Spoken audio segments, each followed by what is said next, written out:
తెలంగాణ రాష్ట్రంలో ఉన్నటువంటి యావత్ ప్రజానికం, యావత్ కుల వృత్తిదారులు, రాజకీయ పార్టీలు ఎవరి వైఖరి ఏంది, ఎవరు ఈ గుజరాతీ, రాజస్థానీ, మార్వాడీల వైపు, ఎవరు తెలంగాణ ప్రాంతంలో పుట్టి పెరిగిన కుల వృత్తిదారుల వైపు, తెలంగాణ ప్రాంతం వాళ్ళ వైపు బండారాలు ఒక్కొక్కటి బయట పడతా ఉన్నాయి. తెలుసుకునే పని కూడా మనం చేయాలి, తెలుసుకునే బాధ్యత కూడా మనం తీసుకొని ప్రతి ఒక్కరికి తెలియాలి. తెలుగు మాట్లాడే వాళ్ళనే తెలంగాణ రాష్ట్రం కోసం అమ్మనా బూతులు తిట్టి తెలంగాణ రాష్ట్రం కోసం ఉద్యమాలు చేసినాం.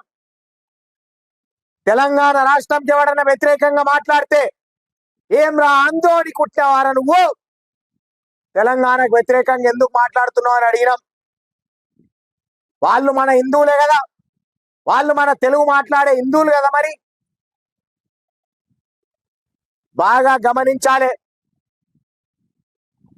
నిన్న బండి సంజయ్ కేంద్ర మంత్రి వర్యులు మాట్లాడుతూ ఎవరో మీడియా మిత్రులు క్వశ్చన్ చేసిర్రు, మార్వాడి గోబ్యాక్ ఉద్యమం చేపట్టిరు కదా, దాని మీద మీ అభిప్రాయం ఏంది అని. ఏమంటుండో ఒకసారి విన్నాక మాట్లాడదాం. ఇవాళ గుజరాతీలు హిందూ ధర్మాన్ని, సనాతన ధర్మాన్ని కాపాడే వ్యక్తులు కాబట్టి వాళ్ళందరూ భారతీయ జనతా పార్టీకి అనుకూలంగా ఉంటారు, హిందూ ధర్మానికి అనుకూలంగా ఉంటారని చెప్పి ఒక ప్లాన్ ప్రకారం ఇదంతా జరుగుతున్నది. ఇలా గుజరాతీలు ఈ సంపద దోసుకొని రాలే, అధికారం కోసం ఇలా వస్తలేరు, మాకు అధికారం కావాలని వాళ్ళు అంటలేరు. ఇవాళ ఇనండి, ఇక్కడనే ఉంది పెద్ద లొసుగు, పెద్ద మోసం, పెద్ద కుట్ర. ఏమంటుండు బండి సంజయ్ అన్న, వాళ్ళు మాకు అధికారం కావాలంటలేరు, అధికారంకి అడ్డొస్తలేరు. ఇది కుట్ర వన్నెత్తుండ్రు. ఎవరట? కమ్యూనిస్టులట, ఎంఐఎం పార్టీ వాళ్ళట, హిందూ వ్యతిరేకులట. హిందూ వ్యతిరేకులు ఎవ్వరు లేడా? కరడు కట్టిన హిందువులం మేం. ఎవరో ఎంఐఎం పార్టీ వాళ్ళనో కమ్యూనిస్టు పార్టీ వాళ్ళు చెప్తే వినే స్థాయిలో ఎవ్వరు లేరిడా, అంబాడతలేరు. ఏమంటుండు? రాజకీయంగా అధికారం అడుగుతలేరు అంటే మీ రాజకీయ పార్టీలకు, మీ పదవులకు అడ్డం వచ్చి పోటీ చేస్తే అప్పుడు స్పందిస్తారన్నట్టు మీరు. అప్పుడు హిందూ అయినా సరే ఎవడైనా సరే వానికి వ్యతిరేకంగా మాట్లాడతారు. అంటే రాజకీయంగా అడ్డు లేరు కాబట్టి కుల వృత్తిదారులకు, వ్యాపారస్తులకు ఎంత అడ్డైన ఉండొచ్చు, ఏమైనా చేయవచ్చు అనేది వీళ్ళ ఉద్దేశం. రాజకీయ పార్టీలకు అడ్డొస్తే అప్పుడు వీళ్ళకి ఎంపీలుగా, ఎమ్మెల్యేలుగా పోటీలు పడితే అప్పుడు అమ్మనా బూతులు తిడతారు అన్నట్టు వీళ్ళు. ఇక లెక్కలేదన్ని తిట్లుంటాయి. ఇక ఇప్పుడు హిందువు కనబడది. మరి నీకు పోటీ నిలబడ్డోడు హిందువే కదా, తిట్టొద్దు కదా. రెండు చేతులు దండం పెట్టి, అయ్యా నాకు ఎదురుగా నిలబడ్డాయి హిందువే, నేను హిందువునే, మీ దయ ఉంటే నాకు ఓట్లు వేయుర్రి, లేకపోతే నన్ను వదిలేయరు అనాలే. ఎందుకు టార్గెట్ చేసి తిడతారు? ఎందుకు ఇష్టం వచ్చినట్టు మాట్లాడతారు? అప్పుడు ఎందుకు ప్రాంతీయవాదం తీసుకొస్తారు? ఈ నియోజకవర్గం పోడు నీ నియోజకవర్గంలో చిల్లవాడితే ఆ అంగల్ అమ్ముడు అని ఎద్దు ఈ అంగళ్ళకి వచ్చింది, ఆడ చెల్లని రూపాయి ఈడెట్లా వెళ్తుంది అని మాట్లాడతారు కదా మీరు. అప్పుడు హిందువులు కనబడరా? మరి హిందూ ముస్లింలకు గొడవలు పెట్టడానికి చూస్తుంది మీరు, హిందూ ముస్లిం పంచాలు పెట్టడానికి చూస్తుంది మీరు. మీ వైఖరి చెప్పుర్రి.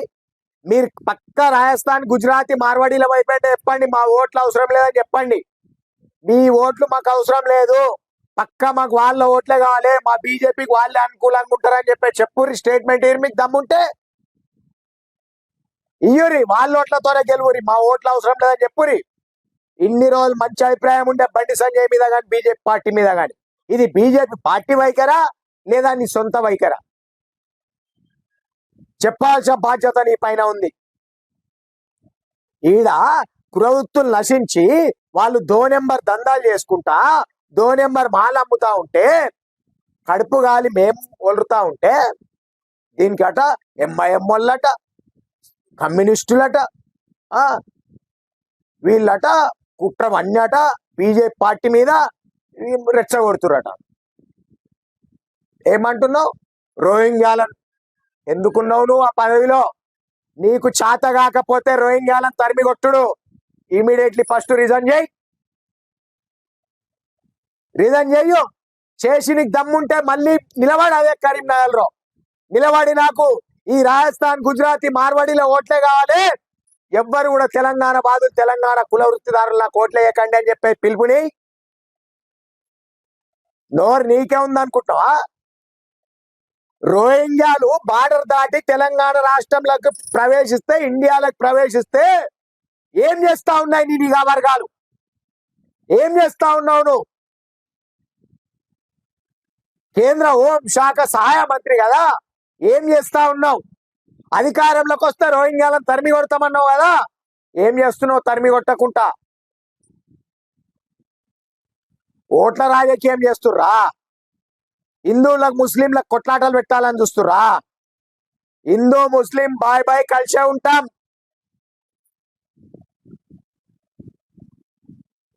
ఏమంటారు వాళ్ళు?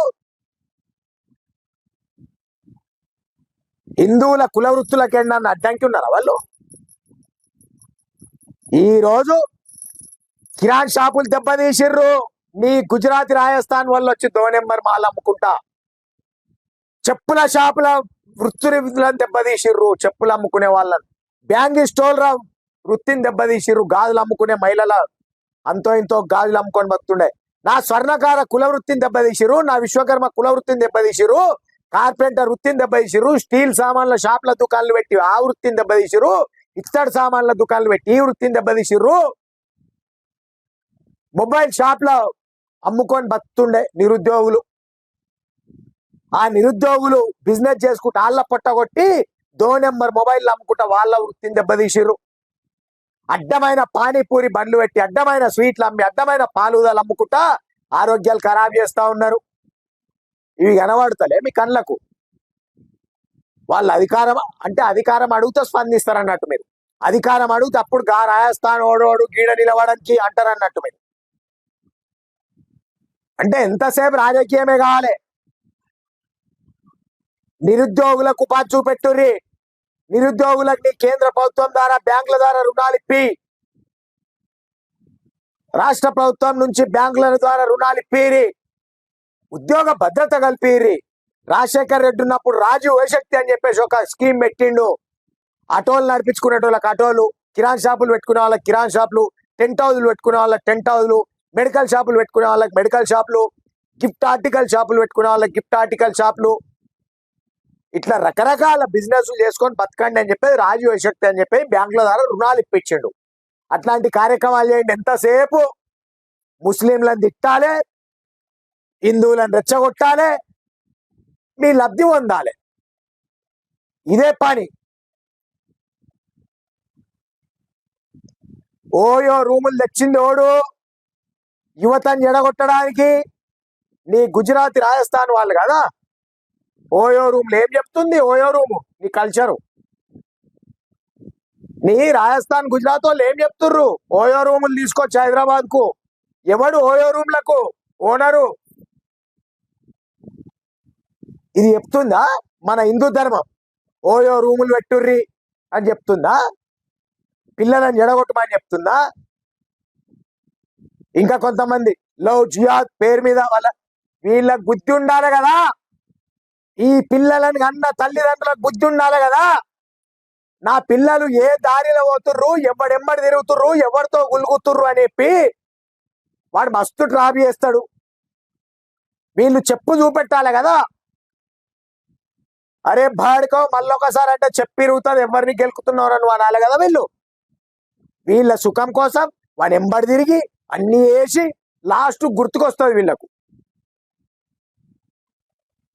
నేను చెప్పిన స్వయంగా కొంతమందికి, మీ ఆడపిల్లలు క్రిస్టియన్ వాళ్ళు ఎంబడి తిరుగుతారు, ముస్లింలు ఎంబడి తిరుగుతారు, క్రిస్టియన్ వాళ్ళతో చాటింగులు చేస్తారు, క్రిస్టియన్ వాళ్ళతో ఫోటోలు దిగుతారు, హోటళ్ళ పొంటి పోయి క్రిస్టియన్ వాళ్ళ పొంటి కలిసి హోటళ్ళల్లో భోజనాలు చేస్తారు, పక్క పక్కన కూర్చొని ఫోటోలు దిగుతుర్రు. మీ పిల్లలకు బుద్ధి చెప్పుకోమని చెప్పినాం. లేదు మా పిల్లలు ఉద్యోగం మానేస్తామంటూ బెదిరిస్తే ఉద్యోగం మానేస్తే మా సంసారం గడుచుడు కష్టమవుతుంది, ఏమన్నా వేసుకొని అన్నారు. ఎవడు చెప్పాలి ఇట్లాంటి వాళ్ళకు? అబ్బాయిలు తెచ్చే జీతానికి లొంగి కొంతమంది ఎవడెంబడి తిరిగినా సరే, క్రిస్టియన్ ఓడు ఎంబడన్నా తిరిగాను, ముస్లిం ఓడు ఎంబడన్నా తిరిగాను, మాదేం పోయిందని కుట్టుర్రు. దానికి ఎవడు బాధ్యుడు? మేము గన్నులు పట్టుకొని కావాలి ఇట్లా ఉండాలా?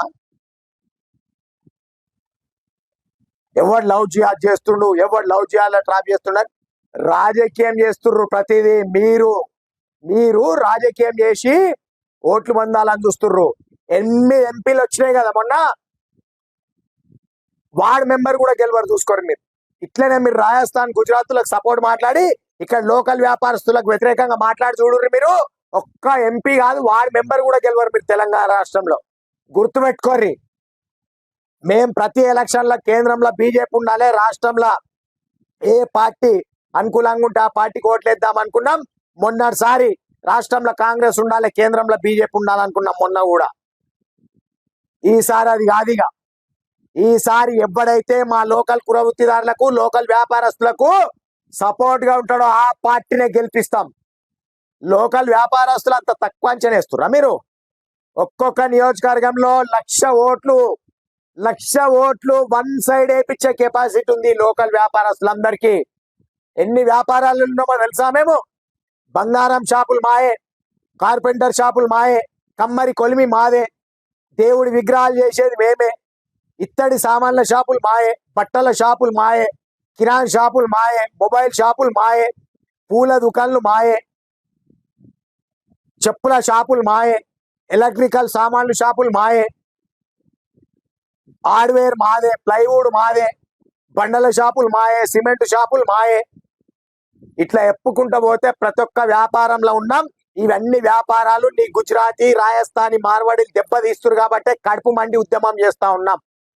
వీళ్ళందరం ఏకమైతే మాకందరూ నియోజకవర్గంలో చుట్టాలు ఉంటారు, దోస్తులు ఉంటారు, ఉద్దెర సద్దెర తీసుకుంటే వాళ్ళు ఉంటారు, తెలిసిన వాళ్ళు ఉంటారు, పాలోళ్ళు ఉంటారు, బంధువులు ఉంటారు. వీళ్ళందరికీ చెప్పి నచ్చ ఊరు తిరిగి ఒక్క ఎమ్మెల్యేని ఓడగొట్టే శక్తి మాకుంది, ఒక్క ఎమ్మెల్యేని గెలిపించే శక్తి మాకుంది. చూపెడతాం మా తడాక కూడా మీకేందో. వకాల్తా పుచ్చుకుంటారు మొత్తం వాళ్ళ సైడ్ నుంచి. పో, నీకు దమ్ముంటే ఆ రాజస్థాన్, గుజరాత్ లో పోయి నిలబడి గెలుపుకో. 2 నెంబర్ మాల్ అమ్ముతావుర్రు, దాని నెంబర్ చూపెడతా. డూప్లికేట్ బంగారాలు అమ్ముతుర్రు, డూప్లికేట్ వెండి అమ్ముతుర్రు, డూప్లికేట్ కరెంట్ సామాన్ అమ్ముతుర్రు, డూప్లికేట్ ఫోన్లు అమ్ముతావుర్రు. జీడిపి పెరిగిందా వీళ్ళతోని? జీరో దందాలు చేసుకుంటా, బిల్లు లేకుండా తెల్ల పేపర్ల మీద కాగితం రాసిచ్చుకుంటా, కింటల్ల కొద్ది బంగారం, టన్నుల కొద్ది వెండి వ్యాపారం చేస్తా ఉంటే నీ జీడిపి పెరిగినాది వీళ్ళతోని. చూసా ఎప్పుడైనా బిల్లులు ఇస్తారేమో వాళ్ళు. తిరుగు మండల కేంద్రాలు, నియోజకవర్గ కేంద్రాలు, జాగ్రత్త అని చెప్తా ఉన్నాం. ఏదో అధికారంలో ఉన్నాం కదా అని చెప్పేసి వాళ్ళు వేసే గుడ్ విల్, మీకు ఇచ్చే డొనేషన్లకు, ఎలక్షన్లప్పుడు మీకు ఇచ్చే ఫండ్ కోసం మీరు వకాల్తా పుచ్చుకొని మాట్లాడితే తిరగలేరు గ్రామాలలో. మళ్ళా ఎలక్షన్లా చూసుకోండి అని చెప్తా ఉన్నాం. ఆత్మహత్యలు చేసుకుంటా ఉన్నారు ఇడా. నా కుల వృత్తిదారులు, సబ్బండ వర్గాలు కుల వృత్తులు నశించి ఈ గుజరాతీ, రాజస్థాన్, మార్వాడి దెబ్బకు ఆత్మహత్యలు చేసుకుంటా ఉన్నారు. కుటుంబాలు గడుస్తలేవు, ఇంటి కిరాయిలు కట్టే స్తోమత లేదు, ఇక్కడ వాళ్లకు షాప్ల కిరాయిలు కట్టే స్తోమత లేకుండా పోయింది, పిల్లల స్కూల్ ఫీజులు కట్టే స్తోమత లేకుండా పోయింది, ఇల్లు గడవడమే కష్టంగా ఉంది. జాగ్రత్త అంటా ఉన్నాం. నోరుంది కదా అని మా ఇష్టం వచ్చినట్టు మాట్లాడితే ఎవ్వరు కూడా ఊరుకుండరు. తస్మాత్ జాగ్రత్త. బాజప్త చేస్తాం ఉద్యమం, బాజప్త అంటాం. గోబ్యాక్ అని ఎవరిని గోబ్యాక్ అంటున్నాం? కొత్తగా ఎవడైతే వస్తాడో వాడు రావద్దు, గోబ్యాక్ అంటున్నాం. ఉన్నోళ్ళని ఒమ్మంటలేమో. ఎవడైతే కొత్తగా రావాలనుకుంటాడో వాడిని గోబ్యాక్ అంటున్నాం. బాజప్త గోబ్యాక్ అంటాం, రావద్దు అంటాం. ఇడికి మీ రాజకీయానికి అడ్డొస్తే అప్పుడు తెలుస్తుంది మీకు. మీరైతే మాట్లాడురు. మళ్ళా హిందువులంతా ఒకటే అయితే బీసీ వాదం ఎందుకు, నీ ఎస్సీ వాదం ఎందుకు, నీ ఎస్టీ వాదం ఎందుకు, నీ మైనార్టీ వాదం ఎందుకు, ఉద్యమాలు ఎందుకు, నీ తెలంగాణ ఎందుకు, అన్ని రాష్ట్రాలు ఎందుకు? అన్ని రాష్ట్రాలు ఒక దగ్గర కలిపి మొత్తం ఏ రాష్ట్రానికి ఏ ముఖ్యమంత్రి వద్దు, ఏ మంత్రులు వద్దు, ఏ ఎమ్మెల్యేలు వద్దు, చేసేయరి. హిందువుల రాజ్యం ఒకటి, ముస్లింల రాజ్యం ఒకటి, క్రిస్టియన్ రాజ్యం ఒకటి. చేయూరి మీకు దమ్ముంటే. రోహింగ్యాలను తరిమి కొట్టవలసిన బాధ్యత మీది, రోహింగ్యాలను అరెస్ట్ చేయవలసిన బాధ్యత మీది, మీ పైన ఉంది. 5 ఏళ్ళు జీతం పెట్టుకుంది దానికోసమే మిమ్మలను ఓటేసి. అది గుర్తుపెట్టుకొని మెదలాలి ప్రతి ఒక్కరికి కూడా. తెలంగాణ రాష్ట్రంలో ఉన్నటువంటి రాజకీయ పార్టీ నాయకులకి, ఎస్సీ ఎస్టీ బీసీ మైనార్టీ సంఘాల నాయకులకి, అన్ని రకాల వ్యాపారస్తులకి 2 చేతులు జోడించి నమస్కారం తెలియజేస్తూ వేడుకుంటున్నాం. లోకల్ వ్యాపారస్తులకు, లోకల్ కుల వృత్తిదారులకు సపోర్ట్ గా ఉండండి, మద్దతు తెలియజేయండి. మేము మీకు మద్దతు ఉంటాం, మీరు మాకు మద్దతు ఉండండి. ఎవడైతే గుజరాతీ, రాజస్థాన్, మార్వాడీలకు మద్దతు ఉంటాడో వాళ్ళని రాబోయే ఎన్నికల్లో పొందబెడతామని చెప్తా ఉన్నాం. లోకల్ వ్యాపారస్తుల నాయకత్వం వర్ధిల్లాలి.